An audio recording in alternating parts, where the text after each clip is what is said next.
Ja, president. Nordisk råd har i rekommendasjon 19 fra 2009 anbefalt at de nordiske landenes myndigheter jobber aktivt for å forebygge menneskehandel med barn, og særlig se nærmere på asylsaker med mindreårige.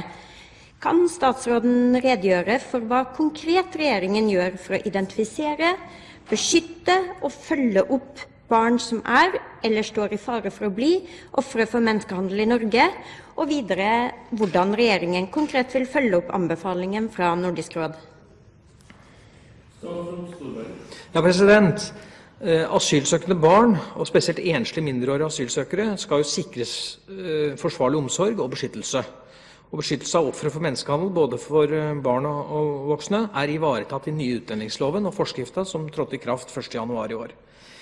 Økt bevissthet omkring risikoen for menneskehandel og andre overgrep mot enslige mindreårige asylsøkere gjør at politi, UDI, mottak og barnevern nå jobber systematisk for å forebygge og avdekke slike forhold. Og jeg var faktisk i går på Hvalstad, hvor det mange enslige mindreårige asylsøkere, og snakket med de som bl.a. jobber i denne menneskehandelgruppa der ute. Og jeg må bare få lov til å si, jeg var imponert, og jeg vil berømme dem for innsatsen. Det svært vanskelige saker. Men det var svært konkret det vi fikk vite om innsatsen der ute.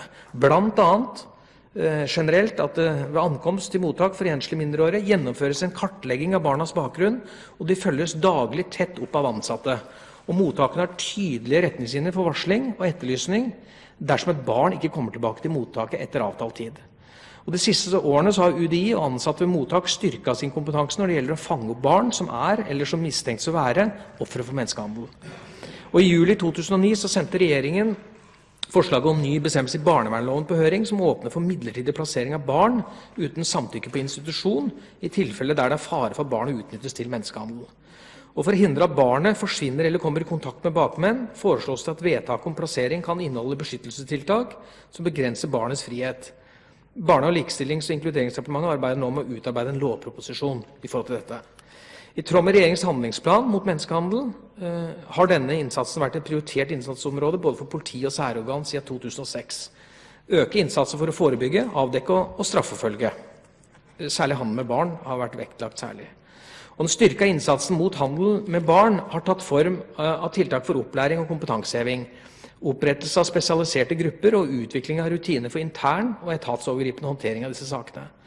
Og I 2006 så opprettet Politidirektoratet en nasjonal kompetansegruppe som vi har kalt KOM, for politi og påtale om avdekking og straffeforfølging av menneskehandel.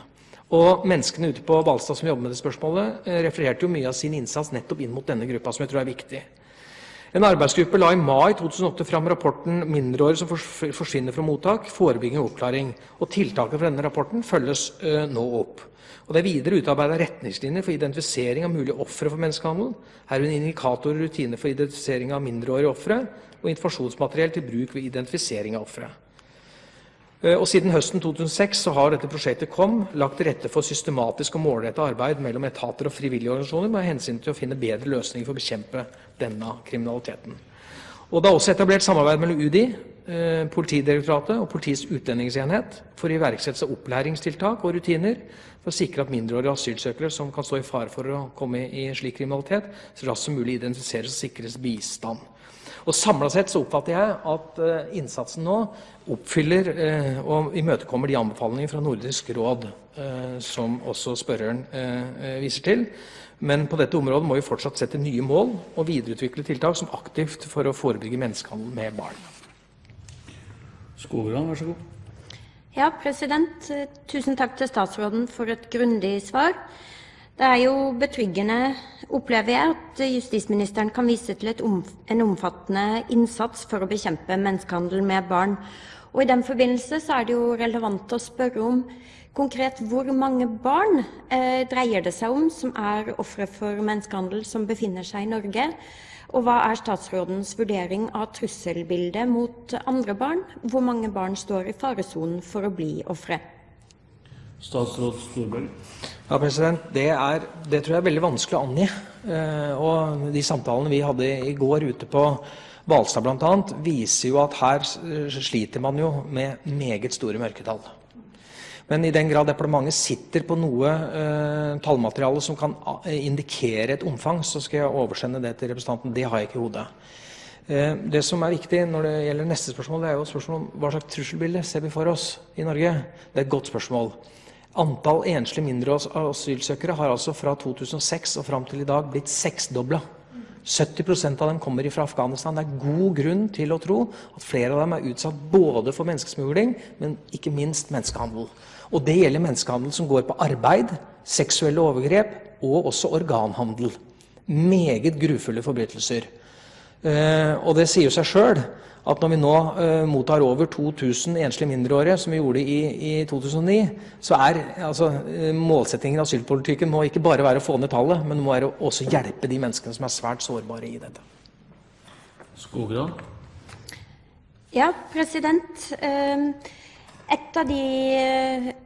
en av de forferdelige kriminelle handlingene som kan ramme barn som er utsatt for menneskehandel, er jo seksuelle overgrep, enten i form av produksjon av overgrepsmateriale til internett, eller handel med barn mellom pedofile miljøer, som også ofte averteres på internett.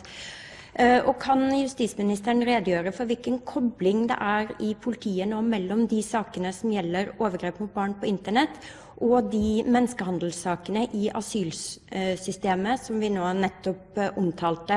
Vi må jo for enhver pris unngå at vi får nye typer lommemannsaker, der overgrep mot barn er kjent i deler av politiet, men kunnskap og informasjon ikke spres til andre enheter. Statsråd Storberg?